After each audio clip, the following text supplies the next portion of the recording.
Hello, today I want to show you this drawing of a famous World War II tank.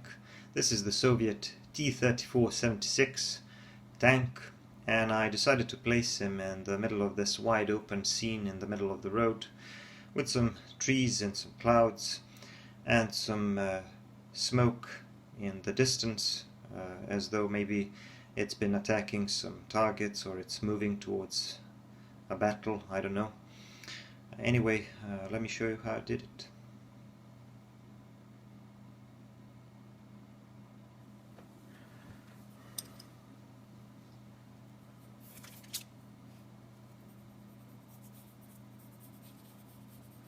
So like I said, I'm going to try to create a nice looking countryside landscape with a few trees and a wide open plain in front of the tank, like it's protecting that road and maybe attacking some targets in the distance. But I mostly want to focus on this tank. I already did a couple of videos drawing tanks, and these were mostly German tanks. So far I did a drawing of the Tiger tank, the King Tiger, and the Panzer III. And then I promised that I would do a drawing of the Soviet or the Russian T-34, the famous medium tank. And this was all done in charcoal. I'm now using a medium woodless charcoal pencil, and I did a little bit of that outline of some trees, and now I'm going to use a vine charcoal here, as you can see, to cover the background, to cover the sky.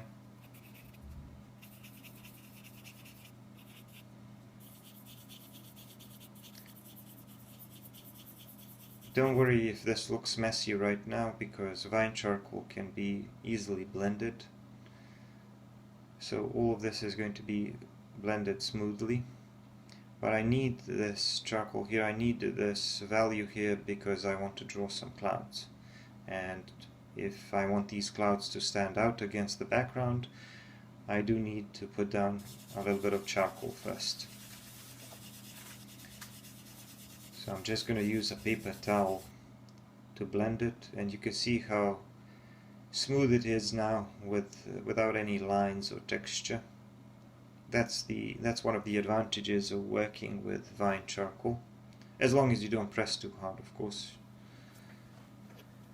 But now I'm going to move on to these trees. For the trees, I'm going to use a woodless charcoal pencil. And charcoal pencils are made of the same material that compressed charcoal is made of, so this is a little bit more difficult to erase and quite a bit darker than vine charcoal. So this is what I'm going to be using for the stuff in the foreground. Some of the trees here in the distance, I'm going to blend them a little bit more just to create some suggestions of trees, nothing too detailed. But these here in the middle of the drawing, these are going to be a lot more detailed, so I'm going to try to produce more texture and try to make those canopies look a lot more realistic. And at the same time, while I'm doing that, as you can see, I'm trying to put in some areas of darker value to give those trees some shape and volume, and to break them into segments, and also to create some shadow, because those trees that are in front of the others will kind of be casting some shadow onto the trees behind them.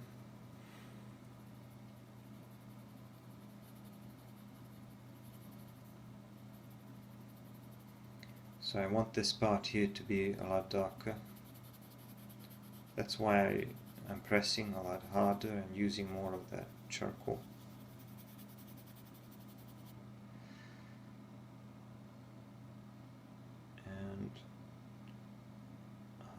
just going to blend this with a Q-tip.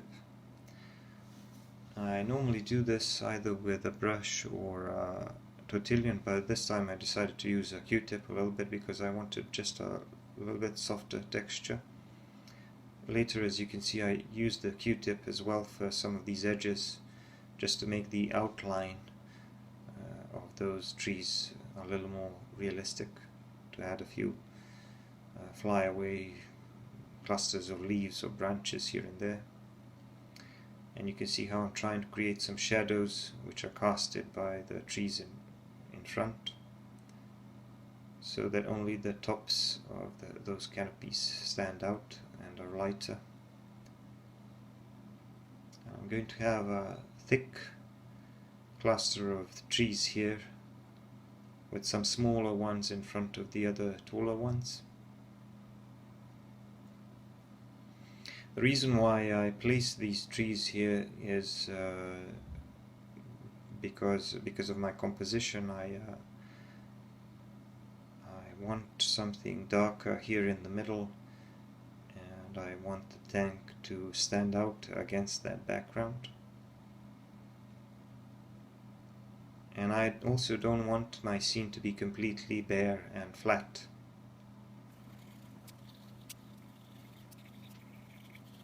So I'm blending this again with a Q-tip once I covered it with charcoal, and once I do that, I'm going to be going back in, adding some more texture and adding some more of these darker areas to create more structure there, and then I may go back in and pull a few highlights and maybe draw some suggestions of some branches and things like that. But here, as you can see, I'm using my tortillon to work a little bit on the outline of the tree, just to refine it a little bit.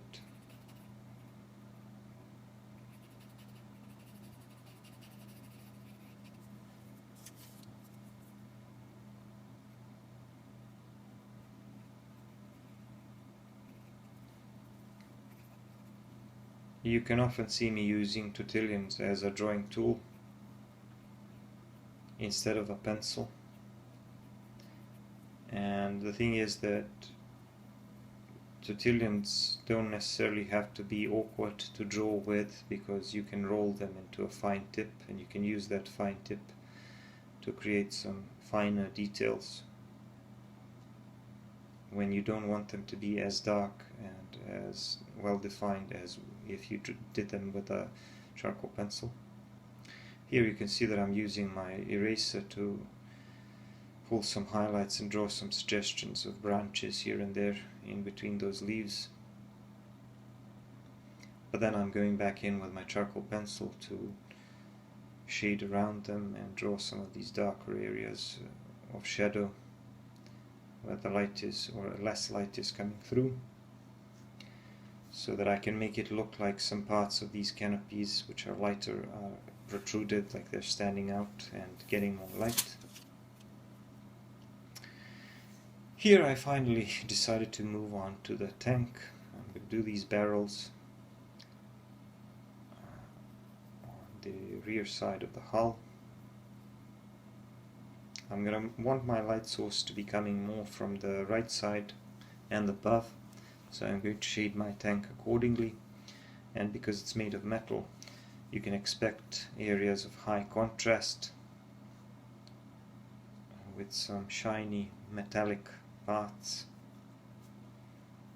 Here I'm trying to draw the tracks and add some detail into them, and I want this lower back side of the hull to be darker. I'm also trying to create some variation in the terrain here with my vine charcoal and tortillons here on the left. Maybe like a small hill or something above that road. It's a dirt road with a few blades of grass here and there, so I'm trying to add a little bit of texture to that road and to that grass around the road as well. I'm also going to want to shade that part behind the tank because of the light source. And now I'm adding some more parts here, these exhausts on the rear, and some rivets and some other things. Just some details which will enhance the appearance of my tank. But at the same time, I'm also shading and trying to add a little bit more texture to that metal, and some weathering as well.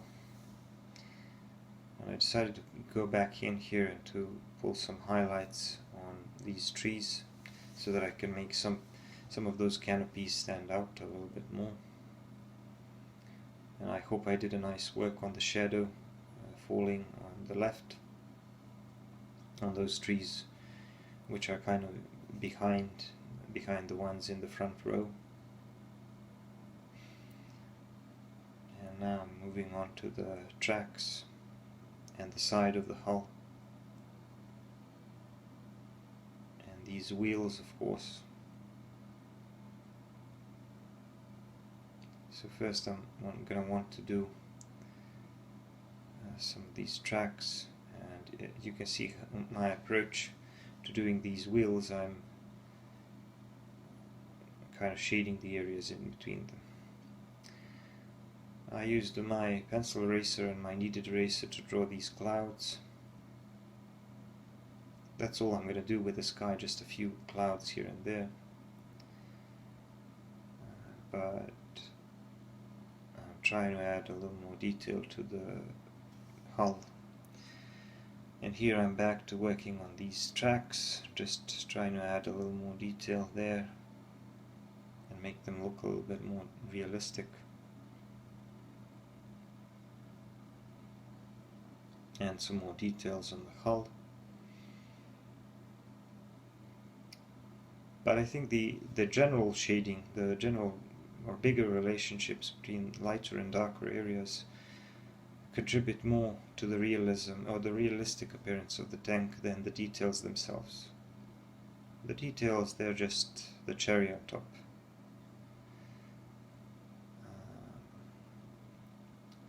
So now I'm trying to put in some detail as well as shading on those wheels, and not all of them are going to be the same. There's going to be some variation there, but that's okay. So I'm shading them, trying to stay more or less consistent with my light source, and I'm shading the areas in between them fairly dark because it's kind of tucked inside and it's getting less light.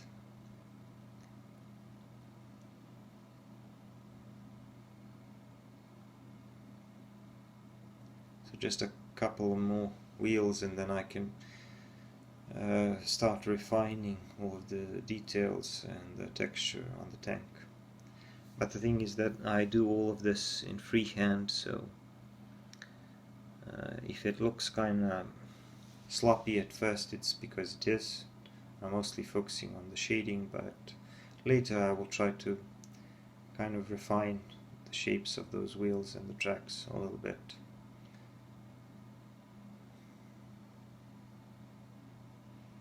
But you can see that the shading on most of the tank is already done.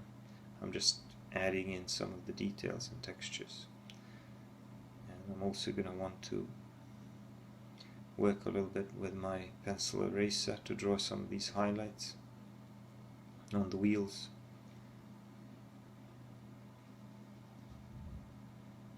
Because they are made of metal and some parts of them are protruding and getting more light from the above and from, like I said, slightly to the right where my light source is.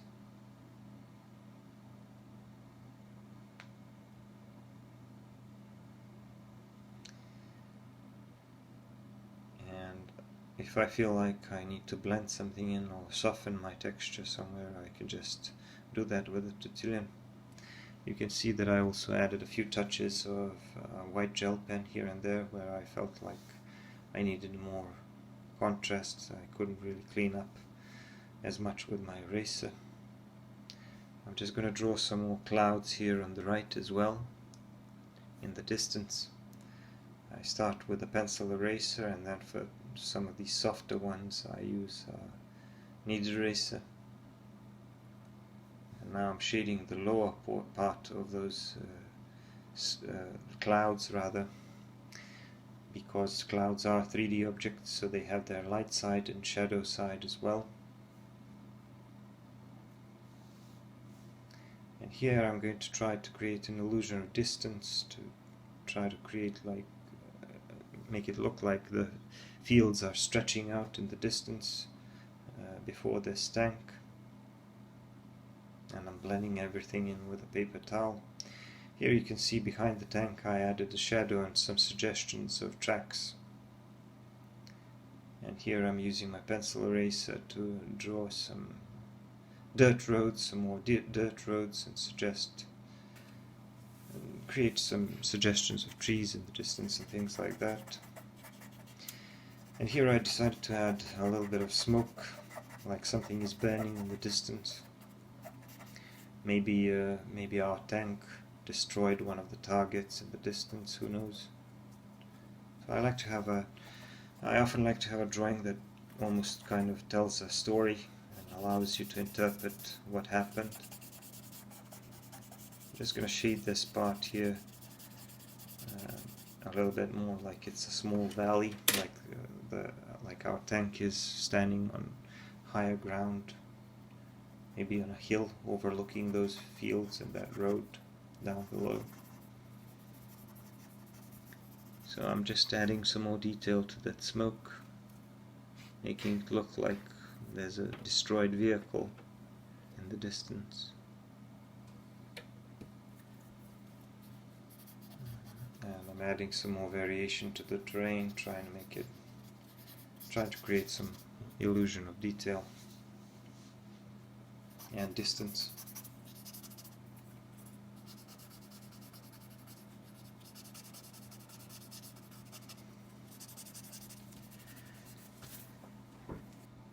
And I'm gonna add some more smoke here, all the way on the right. Like there's another destroyed vehicle there. I want to make it look like there was some battle there.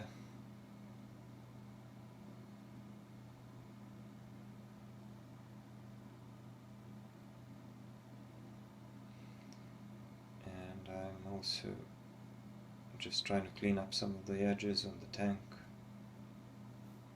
and adding some of the insignia on the turret of the tank, and just trying to refine the appearance of the wheels and stuff. And now I'm adding some details, some grass in the foreground, just to make the foreground a little more interesting and a little less dull. Just a few blades of grass, just some suggestions of grass here and there. I don't need to cover all of it.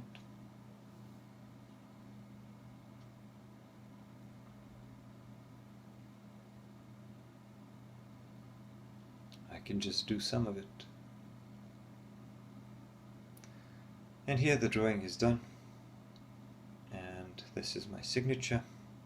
I also sprayed it with fixative because that's what I always do with charcoal. Please give me a like, subscribe to my channel if you haven't already, comment on my videos. Each of these actions means a lot for promoting my channel.